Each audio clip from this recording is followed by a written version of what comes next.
Juan 19, del 31 al 37. Gloria a Dios. Entonces los judíos, por cuanto eran la preparación de la Pascua, al fin de que los cuerpos no quedase en la cruz en el día de reposo, pues aquel día de reposo era el gran solemnidad, rogaron a Pilato que se le quebrasen las piernas y fuesen quitados de allí. Y vinieron pues los soldados y quebraron las piernas al primer asesino, al otro lado sido crucificado con él. Mas cuando llegaron a Jesús, como le vieron ya muerto, no le quebraron las piernas. Pero uno de los soldados le abrió el costado con una lanza, y al instante salió sangre y agua. Y el que vio da testimonio, y su testimonio es verdadero, y él sabe que dice la verdad, para que vosotros también creáis, porque estas cosas sucedieron para que se cumpliese en la escritura, no será quebrantado hueso suyo. Y también otra escritura dice, mirarán al que traspasaron. Amén, gloria a Dios. Toma asiento, mis hermanos. Yo te invito a que coloque tu mirada en aquel que fue traspasado, en aquel que entregó su vida por ti y por mí. Esta palabra está titulada La lanza que traspasó su costado. Tomen apunte, me gustaría que tomen apunte, porque esta palabra viene directamente del cielo. Hay muchas cosas que el Señor me mostraba ayer preparando este mensaje. Pero el Señor, Él hace como Él quiere. Antes de entrar en detalle de la muerte de Jesús y su significado para nosotros, debemos ir primero al comienzo de las cosas, y es muy importante conocer nuestro antepasado. Nos puede ayudar a conocer el principio de la creación. Cuando Eva le ofrece a Adán de comer del fruto, en ese momento el destino de la creación, de lo que Dios había formado, de todas las cosas que que había hecho y el plan que Dios tenía, en ese momento cuando Eva se le acerca a Adán y le dice, mi amor, yo ya comí de la manzana y te guardé el sobradito. En ese momento, la atención espiritual entró como en un suspenso a ver qué pasaba, que si Adán obedecía o no obedecía, porque en ese momento iba a pasar algo en el mundo, tanto espiritual como el mundo físico. En ese momento, el destino de toda la creación estaba por decidirse. Así como hay momentos en nuestra vida que usted tiene que tomar una decisión definitiva. Así se encontraba Adán en ese momento. Ya Eva había comido. Y dice Adán, quizás lo pudo haber decidido, ya ella comió, entonces me quedo solo nuevamente. Usted no ve que muchas veces las personas son arrastradas por la influencia de otros. Entonces, Adán fue arrastrado por la influencia de Eva. Y Eva le ofrece de comer del fruto. En ese momento el destino de la creación estaba por decidirse. Lamentablemente, Adán no se detuvo a pensar en las consecuencias y también comió. Dígale que está a su lado. Grave error. ¿Cuántas veces nosotros, conociendo la palabra de Dios y aún siendo cristianos, antes de fallarle a Dios, pensamos en la consecuencia que nos puede traer más adelante? O se deja llevar por sus emociones o por su instinto. Lo hago porque me gusta. Lamentablemente Adán comió, pero no pensó en las consecuencias. Dios Padre le habló a Adán y le dijo, el día que ustedes coman de este árbol, sin duda morirían. ¿Se lo dijo o no se lo dijo? Al Eva comer, ella dice, no me morí, soy viva, vivita. Pero ¿qué consecuencia vendría en ese momento? Diga, muchas. Fueron las consecuencias de haber desobedecido. Ustedes se preguntan, pero pastor, es que yo vengo a la iglesia. Pastor, es que yo hago esto, pero ¿por qué me pasa esto? Diga, las consecuencias estarán presentes en mi vida. Entonces, lo lógico y lo más razonable es no pecar, no fallarle a Dios, para poder tener una comunión íntima con el Señor. El problema de nosotros muchas veces es que Dios me perdona mi pecado y por eso lo hago deliberadamente, porque Dios me perdona, solamente yo lo hago, lo disfruto y cuando ya tengo que entrar a la presencia de Dios, le digo, Señor, perdóname, yo sé que hice mal, pero perdóname. Sí, el Señor te perdona, pero ¿qué haces tú con la consecuencia? ¿Cuántas veces el Señor nos ha hablado? ¿Has escuchado la voz de Dios? Puede ser directa, puede ser por la palabra, puede ser por la palabra del pastor, puede ser por la palabra de alguien, pero siempre Dios nos está hablando. No lo hagas, no es así. Pero muchas veces la terquedad de nosotros no nos hace ver que hay una consecuencia de esa mala decisión que yo tome. Entonces la culpa no es de Dios. Porque hace 2000 años atrás fuimos redimidos por la sangre del Cordero. Fuimos transformados por la sangre del Cordero. Fuimos limpios de todo pecado de la sangre del Cordero. Entonces, en ese momento, cuando Cristo murió, la maldición que arrastraba a Adán fue cortada y el pecado de Adán fue cortado. Entonces, ¿por qué seguimos pecando? Y como da a entender la palabra, porque si usted sabe que ahí hay una piedra y cada vez que usted pasa, esa piedra le toca el dedito o la uña, ¿usted qué tiene que hacer? Tomar precaución. Entonces, si a mí no me gusta vivir en una vida de sufrimiento, ¿qué tengo que tener? Tener precaución con el pecado para no sufrir la consecuencia. ¿Están aquí? O se fueron. Entonces, Adán no se detuvo a pensar en las consecuencias y también lo comió. En ese pequeño acto de desobediencia, Adán entró en rebelión con Dios. Nos estamos rebelando contra el mandato de Dios, en contra de la voz de Dios, en contra del mandamiento de Dios. Muchas veces, Señor, ¿por qué me pasa esto? Señor, ¿por qué me sucede aquello? Señor, ¿por qué mi vida es un fracaso? Señor, ¿por qué yo soy una persona que sufro, lloro constante en todo momento? ¿Por qué no encuentro la felicidad en mi vida? Siempre vivo amargado, siempre vivo triste, siempre vivo decepcionado. Te has puesto a pensar, decirles que estoy fallando, que estoy pagando la consecuencia. ¿Le has dicho el Señor? ¿Qué estoy haciendo mal? Fue un pequeño acto de rebelión que despedazó toda la perfecta creación. En ese mismo momento. Todo cambió espiritualmente.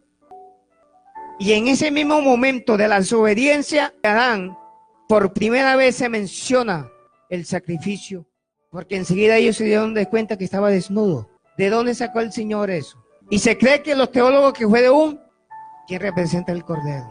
Entonces, pero para sacar esa túnica de pieles, tuvo que volver muerte. Estoy hablando de Génesis. Todavía no he entrado acá a Juan. Por eso le digo, para que me puedan entender el mensaje, lo estoy llevando a un recorderis del comienzo de la humanidad. Entonces, la humanidad empezó a ser transformada. Analizando bien la escritura sobre esto, ni siquiera las hojas de los árboles se secaban. Antes de pecar a Adán, todo era verde. Todo fluía, todo era paz, armonía, gozo, tanto como la creación del hombre y la mujer, tanto como los animales. En ese momento se creen que ni siquiera las rosas tenían espinas. Todo era perfecto. Y mira cómo la decisión que tenía que tomar Adán, cómo transformó toda la humanidad, toda la creación. Y lo que vio y lo que sucedió a él y a Eva, de inmediatamente hubo una separación de Dios. Porque la palabra nos enseña que la palabra que Adán hablaba con Dios todas las tardes. Dios lo iba a visitar. Y después de eso ya no se menciona que hubo esa relación.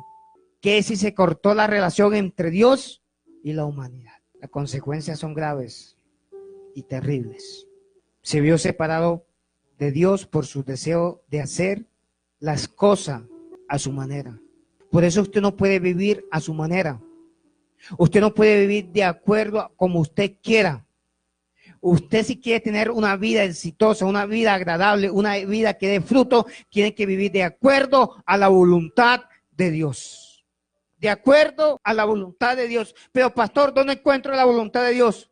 digo algo. Mientras que usted no se encarrile a la voluntad de Dios, usted nunca lo va a conocer a Él. Si usted no hace las cosas de acuerdo a la voluntad de Dios, no vas a experimentar sus maravillas. Estamos aquí, iglesia. Romanos 5:12 dice, nos da una clara explicación de esto. Por tanto, como el pecado entró en el mundo por un hombre y por el pecado la muerte, así la muerte pasó a todos los hombres por cuanto todo. Entonces, por cuanto por un hombre entró el pecado, por un hombre también entró la santidad.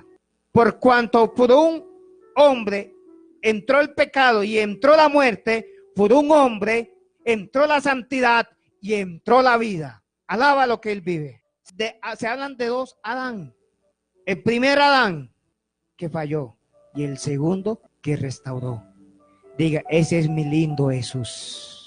De la misma manera, de cómo entró el pecado por un solo hombre, en la misma manera sería quitado por un solo hombre. Ahí está claro. Por medio de Jesús estamos redimidos del pecado y por medio de Jesús de nuevo tenemos nuevamente relación con Dios. Separado de mí, nada puedes hacer.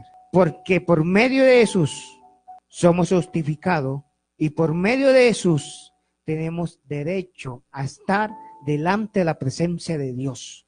Entonces, por eso cuando dice la palabra, ya no vivo yo, Cristo vive en mí, nosotros le debemos todo a Cristo. ¿Y saben qué significa esa expresión? Ya no vivo yo, Cristo vive en mí. ¿Quién me dice qué significa esa expresión? Se escucha lindo. Yo he escuchado cristianos que dicen, ya no vivo yo, Cristo vive en mí. Pero ¿sabe lo que significa esa expresión? Que ya no hago mi voluntad, sino la voluntad de Cristo. Y verdaderamente estamos haciendo la voluntad de Cristo. Nos estamos sujetando en todo. Estamos obedeciendo en todo. Los detalles de la muerte de Jesús son particularmente importantes en el Evangelio de Juan. Debido a que Juan fue un testigo ocular. ¿Qué quiere decir eso, pastor? Que él estuvo pendiente. Él vio todo. Pero algo que me llama tanto la atención de este apóstol, de Juan, que es el mismo que escribe Apocalipsis. Y mire que hay una relación entre este evangelio de Juan con lo que él vio en Apocalipsis. ¿Cómo así, pastor? Ya vamos para allá. Estos soldados romanos que estaban junto a Jesús no eran cualquier soldados. Eran profesionales en crucificar gente. Tenían experiencia en crucifixiones y sabían muy bien si un hombre estaba vivo o si estaba muerto. Ellos eran especialistas en esa rama. Sin lugar a duda, Jesús estaba muerto cuando fue traspasado por la lanza. Solamente usted imagínese ese soldado traspasando el costado de Jesús con su lanza. Solamente llega a esa escena. ¿Por qué tenía que pasar eso? No fue casualidad, ni porque el soldado le dio la gana. El soldado era para confirmar si estaba vivo o estaba muerto, pero hay otro propósito más espiritual, más profundo lo que estaba pasando en ese momento, porque la palabra de Dios había profetizado que a él no se le podían quebrantar los huesos, porque ningún cordero que estaba siendo sacrificado en la Pascua, los huesos eran quebrantados, no. Entonces mira que la palabra se está cumpliendo al pie de la letra. Cuando el soldado saca su lanza, vea la sorpresa. No sé qué cantidad de sangre botó Cristo cuando fue azotado, pero me imagino que tuvo que haber botado cualquier cantidad, porque esos látigos eran especiales para la ocasión y en las puntas del cuero había como especie de unos ganchos, y cuando eso pegaba en la espalda de la persona y el alarle le arrancaba la carne vivo. Mira el sacrificio que Cristo estaba haciendo por ti y por mí en ese momento, soportando los látigos de la vida por amor a ti y por amor a mí, para que tú no sufrieras. El ojo lo tenía hinchado porque lo golpearon. Por eso dice en Isaías 53, varón de dolores. Dice que la gente no lo miraba por la condición de cómo quedó desfigurado. Ese Cristo que nos presentan a nosotros crucificado con un mantico aquí, Esa no es la imagen verdadera. La imagen verdadera es que estaba desnudo, porque su vergüenza fue expuesta a todo el mundo. Mira todo lo que estaba soportando Jesús. Sin lugar a duda, en el momento que Jesús le dijo: Padre, en tus manos encomiendo mi espíritu, Él entregó el espíritu, porque el espíritu es el soplo de vida que Dios nos da. Su alma no subió, sino que bajó. ¿Por qué hubo tanta oscuridad en el momento de la muerte de Cristo? Porque estaban todos los ángeles caídos, potestades, principados, gobernadores de las tinieblas, observando la muerte de Cristo. Entonces, póngase usted a pensar la cantidad de demonios que había. ¿Qué más pasó en la muerte de Cristo? Diga, hubo un gran terremoto. Y el velo del templo fue rasgado de arriba hacia abajo. Cambian las condiciones para la humanidad. Los muertos en Cristo resucitaron. Porque la Biblia dice que las tumbas se abrieron y los muertos salieron de la tumba y se presentaron en toda Jerusalén. Como la misma naturaleza que vio afectado el pecado de Adán estaba siendo restaurada en ese momento. Gloria a su nombre. Jesús, el Cordero de Dios, fue sacrificado perfecto por los pecados del mundo. Basta la sangre de Jesús para restaurar. Un dato curioso: cuando Jesús murió, en ese mismo momento y al instante se estaba celebrando la Pascua y estaban sacrificando al Cordero. Pero no era la sangre del Cordero que estaba trastornando los aires, sino la sangre del Cordero inmolado, del Hijo de Dios. Porque ya hace muchos años estaban sacrificando Cordero y nada pasaba.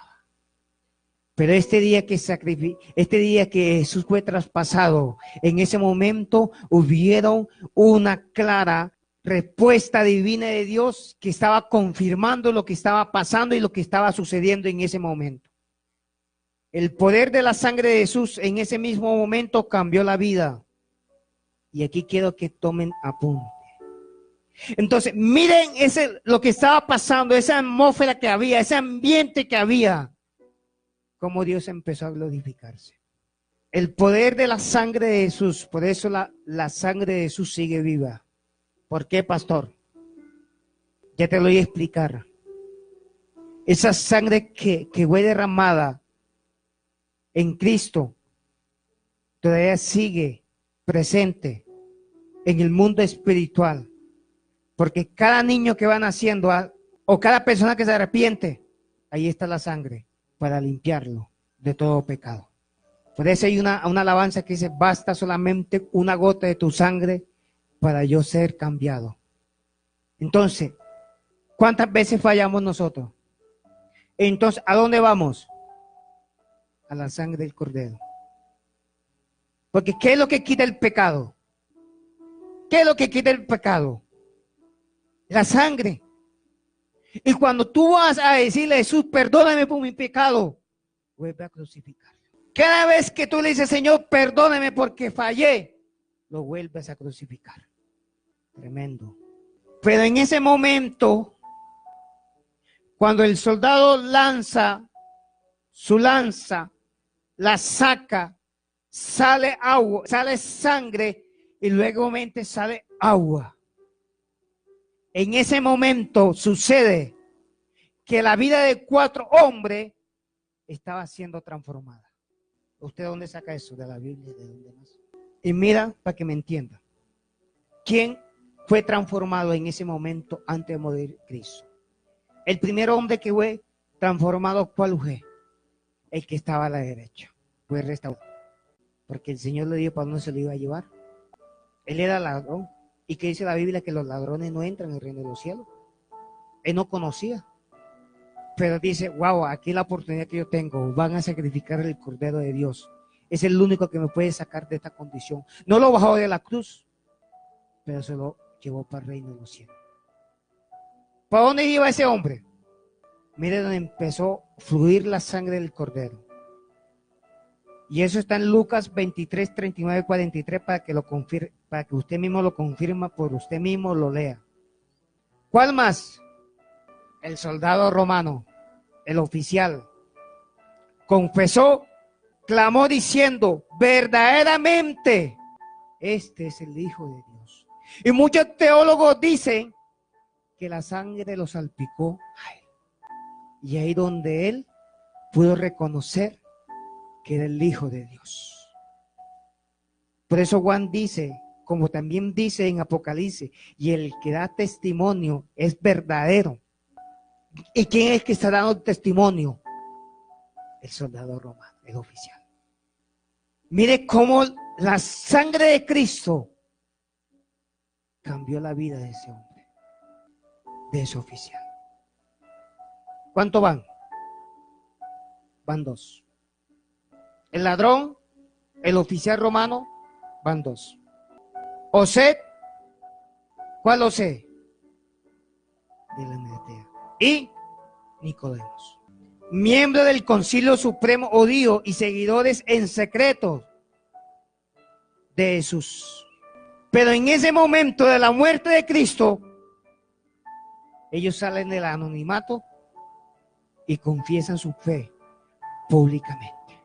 ¿Cómo así, pastor? Sí, cuando fueron de Pilato, entregan el cuerpo de nuestro Señor.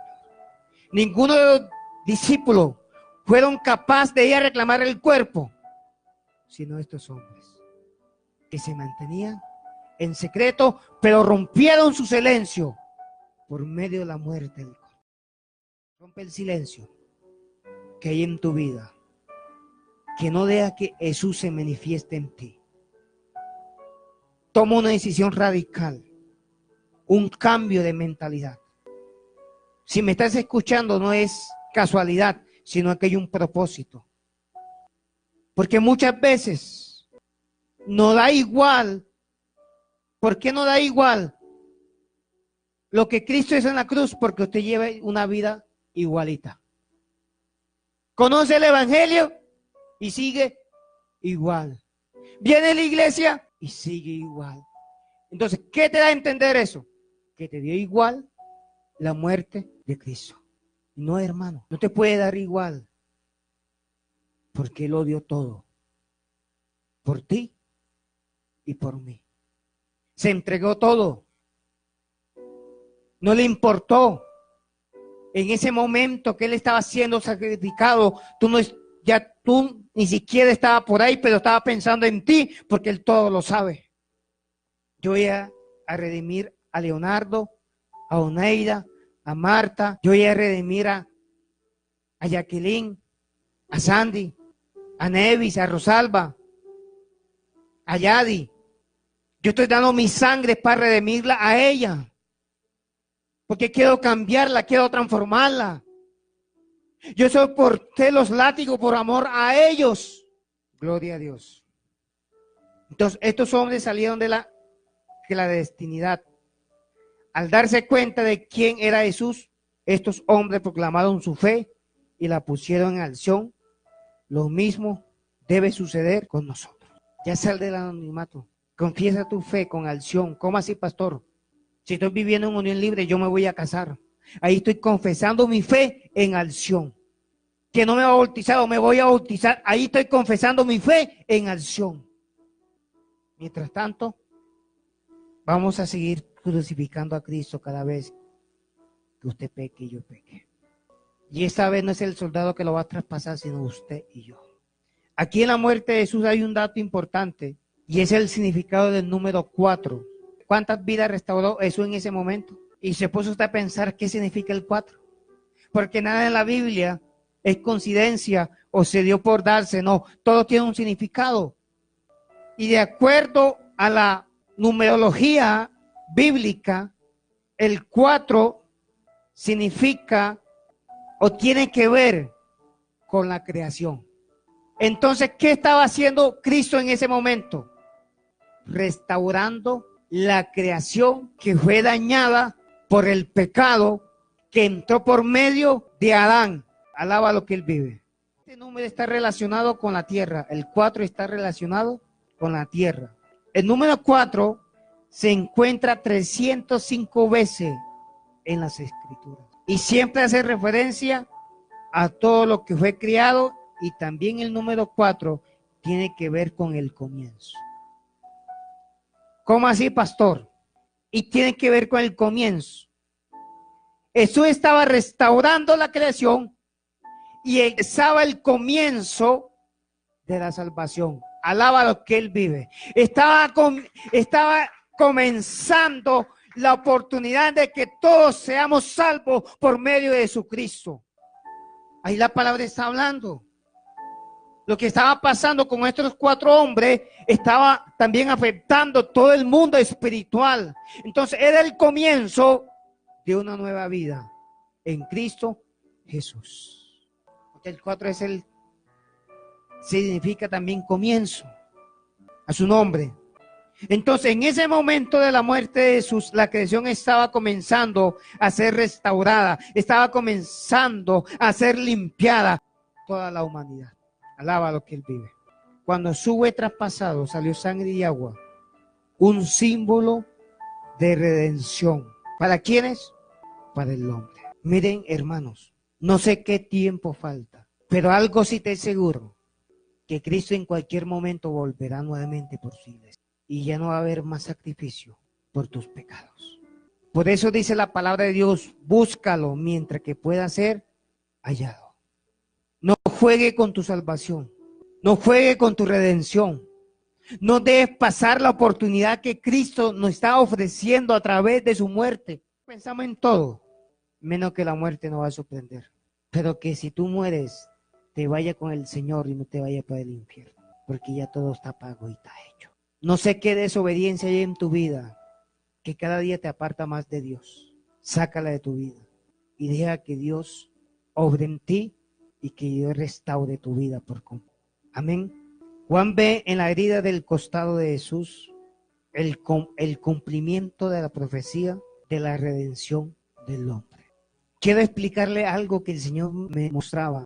Cuando Él fue traspasado al costado con la lanza, ¿qué significaba eso? ¿Qué otro significado tenía eso, Señor? Y el Señor me llevaba, me decía, ve a Génesis 2:21, para que me pueda entender lo que yo te voy a decir. Y cuando me llevó, me dijo, mira lo que dice Génesis 2:21, dice, entonces Jehová Dios hizo caer sueño profundo sobre Adán, y mientras éste dormía, tomó de su costilla y cerró la carne en su lugar. ¿Qué sacó? A Eva, la mujer. Pastor, ¿y qué tiene que ver eso con cuando Cristo fue traspasado? ¿De dónde nació la iglesia? Del costado donde la lanza lo traspasó. Estaba sacando. Está hablando la Biblia de 2 Adán, del primero y del segundo. Por eso te dije por qué Jesús no se casó. Porque él estaba esperando que el Señor, así como el primer Adán sacara a la Eva de su costado, así lo estaba sacando en el momento que fue traspasado. Estaba sacando la iglesia. ¿Y quién es la iglesia? Nosotros. Mire la revelación profunda de Dios. Así como la mujer salió de la costilla del primer Adán, de la misma manera del postre Adán, que es Jesús, también salió de su lado. Entonces, cuando Jesús fue traspasado por la lanza, nace la iglesia. Estaba naciendo la iglesia. Pero vemos la iglesia de hoy que quiere seguir los pasos de Eva. Y debemos entender que Jesucristo va a venir por una iglesia perfecta, sin mancha y sin arruga. Una iglesia que ha lavado su vestidura. Una iglesia que está preparada. Una iglesia que espera y anhela que Él venga pronto.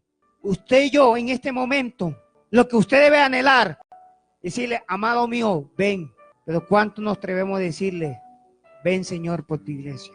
¿Por qué? Porque no estamos preparados. Usted sabe mejor que yo cómo está usted delante de Dios. Cada quien sabe cómo estamos delante de Dios, ¿o no? ¿Qué dicen ustedes? Pastor, confírmame lo que usted me está diciendo, que del costado de Jesús nace la iglesia. ¿El corazón de qué lado está? Del lado izquierdo. Y Jesús fue traspasado por el lado izquierdo. Y creen que muchos, que la mujer había tomado del lado izquierdo junto al corazón del hombre. Tremendo. Apocalipsis 19, 7 y 8 me confirma lo que yo le estoy diciendo. Y dice la palabra, gocémonos y alegrémonos y démosle gloria, porque ha llegado las bodas del Cordero y su esposa se ha preparado, y ella se ha concedido que se vista de lino fino, limpio y resplandeciente, porque el lino fino es la salvación justa de los santos. Todavía quiere más explicación. La aplicación de estos versículos está tan clara. Jesús se casará con su iglesia. Pero verdaderamente, ¿cuánto conformamos esa iglesia? Porque usted venga acá o porque usted se congregue en otro lado. No, porque verdaderamente hemos sido redimidos por la sangre del Cordero y hacemos su voluntad. Y conformamos no la iglesia terrenal, sino una iglesia espiritual. Usted se congrega aquí, pero cuando el Señor venga de todas las congregaciones, Él va a sacar a los que se mantenieron en santidad, que fueron redimidos por la sangre del Señor. Entonces, de todas las congregaciones es donde el Señor va a conformar a su iglesia. La Biblia es clara, dice, todo aquel que hace la voluntad de mi Padre, ese será salvo.